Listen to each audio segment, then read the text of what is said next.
In this video we are going to explain units and measurements part 2 concept. Actually I have explained part 1 about the basic concepts in the units and measurements, and main concept is the dimensional formula in that part 1. So everyone should get that concept firstly and get into the part 2. Why? Because before not getting into the part 1 you cannot understand part 2 easily.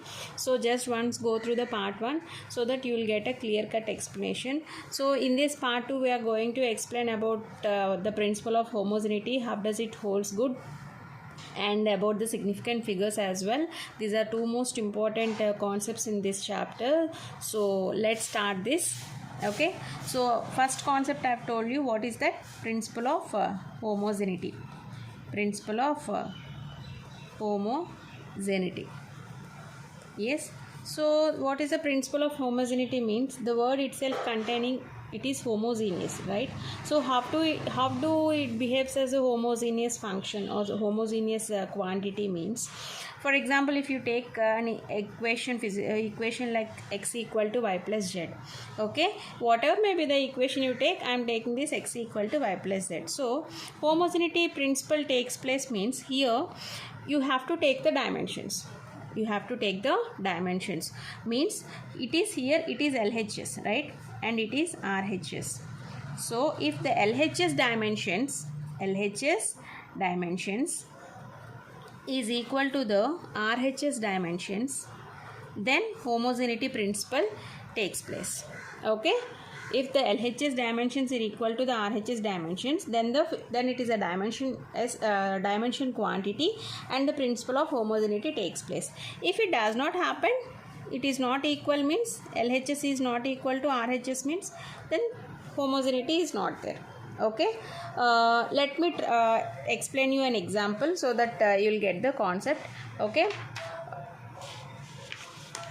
see, I am taking from this example from the textbook only. X equal to, in the textbook an example is given, x equal to x naught plus v naught t plus half at square. Okay, see, I am trying to solve first of all LHS, then RHS. So if both LHS and RHS are equal, then you will get the answer. Okay, that means the homogeneity is taking place, or else no. Okay, so let us see whether it is holding the principle or not. So I am taking the LHS which is given by x, right? So x has the dimension formula what? L. I told you dimensional formula, displacement has a dimension formula L. Okay, so the dimension formula is L here. Next, getting into RHS. What is RHS given? X naught, means you can write it as a L, right? X naught is nothing but what? X. So you can write the dimension formula L. Again, V naught T. V naught T means V naught T is nothing but what? V means velocity. Velocity has a dimension formula LT power of minus 1. LT power of minus 1. And T has a dimensional formula T. So what do you get here? T power of minus 1 and T power 1 means what? Here nothing is there, means here it represents 1. Okay, so minus 1 and plus 1 will get cancelled to each other. So T power 0 equal to 1. So 1 into L, 1. L. So L. Okay, again what is the rest of the value given? I am writing here half at square, or else you can write at square. So A means what? Acceleration, which is given by acceleration that has a dimensional formula what? LT power of minus 2. And again T. T has the dimensional formula of T, and square is given square. So again you can observe here minus 2 and plus 2 will get cancelled, and T power 0 equal to what? See, T power 0 is 1. So 1 into L, L. So again, see, you can observe from the LHS side, the dimensional formula is L, and RHS side, dimensional formula is L, L, L, N. That means what? LHS equal to RHS. Is it clear? LHS equal to RHS, right? So both the dimensions are equal. So the homogeneity principle takes place. Okay, so this is how we have to discriminate, how we have to do the value, physical quantity. Any physical quantity that is given, we have to check whether it is holding both sides are equal or not. If it is, then the homogeneity takes place. If not, homogeneity won't take place. Okay, let me go through another example. Yeah, see, another example in the textbook only I am taking the example, they've asked you to check whether the equation is dimensionally correct or not. One of the example I'm going to do. Okay, so check whether many of the questions, I mean 5 questions I've given, you just go through that, but I'll explain among the one. See, check whether the equation is dimensionally correct or not is given. Okay, so half mv square is equal to mgh. Okay, half mv square equal to mgh. Okay, so let us consider, I told you, right, what is that? First take LHS. Half mv square means mv square. M has a dimensional formula. What is the M has a dimensional formula? Capital M. And V has a dimensional formula, LT power of minus 1, and whole square is taken, so whole square is taken. Okay, so what do you get finally? M L square T power of minus 2. I am just multiplying with 2. Okay, yes. Next, MGH, which is on the RHS side. M has a dimensional formula of capital M, like this dimensional formula, and Z is what? Acceleration. So acceleration has a dimensional formula. What is the acceleration dimensional formula? LT power of minus 2. And height H means what? Length. Okay, so this is the dimension formula. Again multiply M, L into L square, and T power of minus 2. See, you can find LHS and RHS is equal. LHS is equal to RHS. Okay, so this is what the equation is. You can finally you can conclude equation is dimensionally correct. Okay, many examples are given. Just go through the textbook. Many of the examples I've given so that you can get the clear-cut explanation. And yes, one more example is given. I am taking from the textbook. See, these examples are very most important from the textbook. Example sums, if you have done the example sums, then only you will get into the exercise concept, then you will get the complete explanation. Why? Because example sums are very most crucial for the concept point of view. So that's why I'm explaining you. See, example 1.5. See what is given. Consider a simple pendulum having a bob attached to a string that oscillates under the action of the force of gravity. Suppose that the period of oscillation of the simple pendulum depends on its length L, mass of the bob M, and acceleration due to gravity G. Derive the expression for the time period using method of dimensions. Yes, what is asking actually, there is nothing hint is given, but the only thing is that we have to go with the concept that is given. So it is told that one thing, example 1.5 now. Yes, I'm doing the solution. What is telling? The time period T depends on what factors the time period is depending upon? 3 factors. One is length, second is acceleration due to gravity, and third is mass, right? Yes, so this is the given, this is the only given value thing there, right? So from this we have to conclude one time period has a formula. You have to get the time period value. Okay, yes, let's start. So for this I am taking in order to get the value, I am taking exponents here. So before getting into the exponents, we have to take the dimensionless quantity, which is a constant k here. Okay, so I am taking 3 exponents as x, y, and z. Am I clear? 3 dimensions are taken. X, y, z. What are x, y, z here? Exponents. Okay, for the dimension formula we need to get the values, right? So I am taking the x, y, z as a exponents here. And k, what I told you, k is a dimensionless quantity. Okay, clear? K is a dimensionless quantity. Yes. Now what I have to do, I have to take the dimensions now. So I have taken the exponents, right? So I am taking the dimension formula for this value. Okay, so T has the dimension formula. What is the T dimensional formula? L power 0, M power 0, and T power 1. Is it or not? So T has the dimensions of T. I am taking in this way. Okay, L power 0, M power 0, and T power of 1. Yes. Again, L has the dimensions of what? L power x, and acceleration due to gravity has the dimensions of LT power of minus 2. y, and m has a dimension as capital M power 1 into z. Am I clear? Yes. So multiply this one, L 1 into x, L power of x, L into y, L power y, and t minus 2y and m power z. Am I clear? L power 0, m power 0 and t power 1. Am I clear? I am just taking the dimensions of this value and next I am multiplying whole values here. Okay. No need to disturb these LHS. Okay. Yes. Again, a power m into a power n, what do you get? A power of m plus n. So t power of minus y. No values are to be added here, right? So that's why I am taking the same values here. Okay. Yes, L power of 0, M power 0 and T power 1.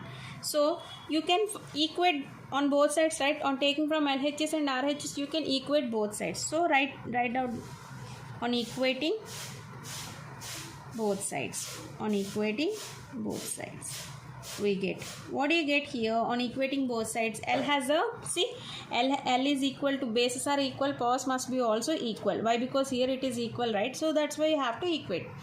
Okay, so on the LHS and RHS L value, so what will be the L value here then? X plus y is equal to 0. LHS L values are equal, so the powers must be equated. So x plus y equal to 0. And what about the next? T value, see T value, or else see here Z is 0. I'm taking the M here, so M value is Z here, right? Sorry, M has both M values are equal, and then 0, Z equal to 0. Okay, next, getting into, see here minus t 2y equal to 1, so then y equal to minus 1 by 2. From this I can conclude what can I am writing here. See, Z equal to 0, y equal to minus 1 by 2. From this I can conclude x value, right? So substitute y value minus 1 by 2 here, you will get x value as 1 by 2. So Z equal to 0, y equal to minus 1 by 2 and Z equal to 1 by 2. So you got those x, y, z values which are the exponents of this equation. So substitute these values here. What do you get there? T is equal to k into L power of x value 1 by 2, z value here, what is the y value here? Minus 1 by 2, and m power z means 0 here, so m power 0 means what? 1, so 1 into this value. Okay, so I am not writing this again, just keep mention that. So see here, L and z power 1 by 2 values are taken. Can I write in this way? So square root will be 1 by 2 and z will be here in the denominator. When it goes up, you will get minus 1 by 2. Okay. So t is equal to k into root over of L by z. So we have k is equal to 2 pi. Right. K is equal to 2 pi. So substitute k value here. T is equal to what you get there? 2 pi into root over of L by z. So this is what the answer. See, from where does it start, where does it end? So you are taking one equation in terms of exponents, in terms of a quantity, physical quantity. From that you are taking dimensions. We have to find the dimensions. So from the dimensions we are equating on both sides. So finally you get the exponent values and we are substituting in the original equation. So you finally got one expression, one value. Okay. So that t is equal to 2 pi into root over of L by g. So whatever may be the questions that they would ask you, you have to do in the same way. Yes, this is the most important concept for the examination point of view, very most important concept. So let's see what is the significant figures. Significant figures, what does it mean? The significant figures means there are certain digits. Okay, there will be certain and necessary digits in any measurement, whatever may be the measurement you consider. So you have certain necessary digits. So such type of digits that we measure in any measurement is called a significant figures. So let's see what is the significant figures. Okay, see, the certain and necessary digits in any measurement,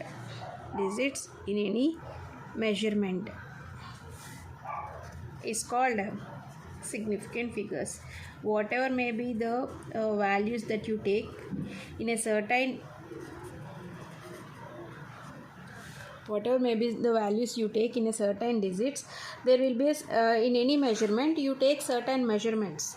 Okay, so such type of certain measurements is known as a significant figures. There are two rules to be explained to you. So if you know those two rules, so that you can easily get the significant figures, whatever may be the question that they would ask you in the examination, you can easily solve it. Okay, so please remember these two rules, so you can do any question. So we'll see rule 1. Rule 1. What is that? Rule 1 is non-decimal numbers. Non-decimal numbers. Rule 1 is non-decimal numbers. Means what? Is first non-zero.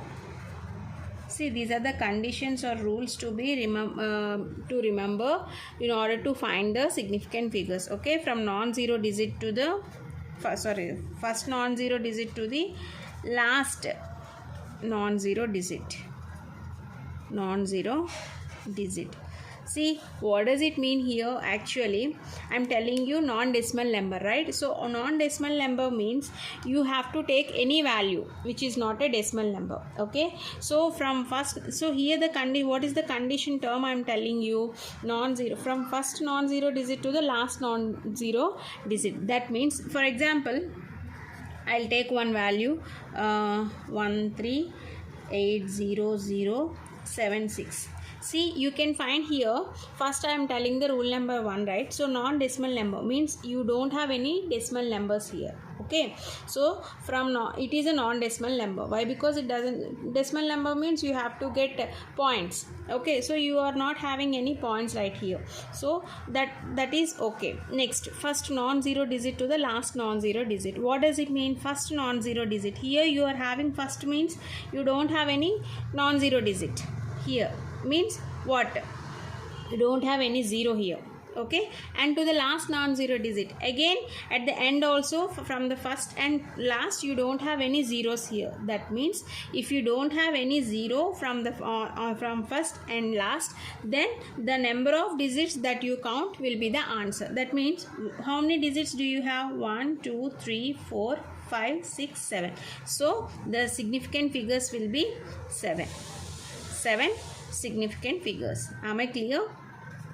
7 significant figures are there. How many significants are there? 7 significant figures. That means I am telling the condition, you should not have 0 on the first value and 0 on the last value. So you should not count those zeros, and the remaining digits will be significant figures. So let us take another example so that you will understand clearly. 23870. Okay, so I am telling you here, see how many significant figures are there. For example, tell me how many significant figures here. 1 2 3 4 5 actually, but I told you there should be a non-zero digit at the end. Here it is a 0 digit, so here it is 0. That means we should not count the 0 value and we should count the remaining value. That means how many significant figures? 1 2 3 and 4. So 4 significant figures. Am I clear? Okay, one more example. 0 8 7 8 5 0 0. Yeah, tell me now how many significant figures are there now. How many? 1 2 3 4 5 6 7 8. 5 6 7 8 actually, but here I am telling you there should be a non-zero digit. Here 2 zeros are there and 2 zeros are there. You should not count those zeros. Okay, so remaining, what will be the answer then? 4. Okay, you should leave the zeros from the end to the last. Clear? Okay, so you should not count the zeros at all at the from the beginning and at the end. Okay, so the rest of the values you will get the answer. And next, how many significant figures are here? So you don't have any zeros at the end, right? So 1, 2, 3, 4, 5, 6, 7. So 7 significant figures are there. So in this way you have to find the significant figures. Whatever may be the question, first of all you have to see whether it is a decimal one or not. So it is a non-decimal number. So if it is a non-decimal number, the rule to be applied is from first you should not count the non-zero digit, first zeros and last zeros. Okay, so in between if the zeros applies, so you can count the zeros, but you should not get first zeros and next zeros. Okay, so this is rule 1. Next we'll get into rule 2. Okay, I told you rule 1 is from first non-decimal numbers, right? So here rule 2 will be decimal numbers. Rule 2 is decimal numbers. Okay, you should carry here decimal numbers. Along with the decimal numbers should be only, you have to consider the first non-zero digit. First non-zero digit. Okay, so for the first non-zero digit we have to consider here. Okay, again I am taking an example like 2.000. Okay, so I want significant figures. How many significant figures are there? See, I told you first non-zero digit. That means what? You should not apply. There should be a non-zero digit number only at the first. Remaining you should not consider. From the first on itself, only zeros are there. Then you have to you should not consider that zero, and the remaining digits will be significant figures. So how many digits are there? 1, 2, 3. 1, 2, 3, 4, right? So 4 significant figures are there. Why? Because you don't have 0 here, no? So you should not, there is no need to take any values. Means you can have, you are not supposed to count 0 digit here. So you don't have any 0, right? So you can take this 2 as a significant figures. So here many 3 zeros are there, but does not we don't consider here in this way. Why? Because we just need only first non-zero digit, but not the last one. Is it clear? So that's why you can have here 4 significant figures. Okay, yes, let me take one more example.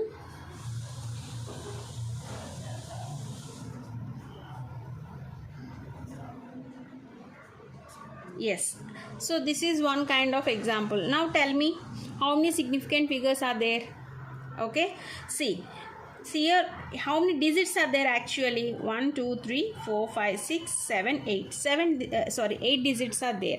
But how many significant figures we want? So apply this rule now. So what I told, first non-zero digits. That means what? 0, 0, 0. So these are all digits. These are all zeros. So you have to consider from here onwards. Am I clear? You have to consider from here onwards. So how many digits are there? 1, 2, 3, 4, 5. So my 5 will be the significant figures. Okay, am I clear to you? Yes, we have to consider only how many zeros are there at the starting. You have to count all those zeros which are excluded. Okay, only the digits from besides zeros, only the digit that you are considering, there will that should be a what we call a significant figures. Okay, one more example, 612.5.345. Yes, so this is a one kind of an example. So tell me how many decimal numbers are there? 1, 2, 3, 4, 5, 6, 7, 8. So 8. How do you determine this? How can we say that? How can we say that? See, here you don't have any zeros here right from the first. So you should not, you can consider all the digits here, and at the end you are having 0, but that doesn't matter to this rule 2. Only rule 1 applies to first and last zeros, and rule 2 applies to only first zeros. Okay, so 8 significant figures are there. Yes, one more I'll tell you. 0, 2, 3, 4, 5, 0. Yes, so tell me how many significant figures are there here? I am writing as a 5. How? just leave the first 0 here, and the remaining values, these are all belongs to the significant figures only. 1 2 3 4 5, so 5 significant figures. Clear? So this is what about these are the two rules to be used for the significant figures. By using these two rules, you can identify any question easily, so that you can solve easily also. Just remember these two steps. Okay, rule 1 will be a non-decimal number. Okay, so if it is a first of all you have to check whether it is a decimal number or not. So if it is a non-decimal number, you have to take the another condition, first zeros and last zeros should not be included in that significant figures. So from where the digits have been started and where the digits have ended, you have to take them as a significant figures. Yes. Next, coming to the rule 2. Rule 2 is about decimal numbers. If you check it as it as a decimal number, so you have to apply one condition, is a first non-zero digit. So if it is a first non-zero digit, if you consider first zeros to be neglected and the remaining values are all to be counted there. Okay, so there that will be a significant figures apart from first zeros. You can take any value, how much value, infinity value, but those are all under comes to the significant values only. So these are very most important for many examination point of view. For if you take JEE, MCET, anything, you will get this concept. Okay, so very easy concept and very important concept also. Yes, with this we end up units and dimensions concept completely. See, on seeing these units and dimensions, we think it is a very easy most concept. Among all the units and dimensions are very easy, but a small matter is that easy will makes you hard a lot. So please remember, each and every question is important, so make some noted points in this unit, so that you can clearly understand each and every concept.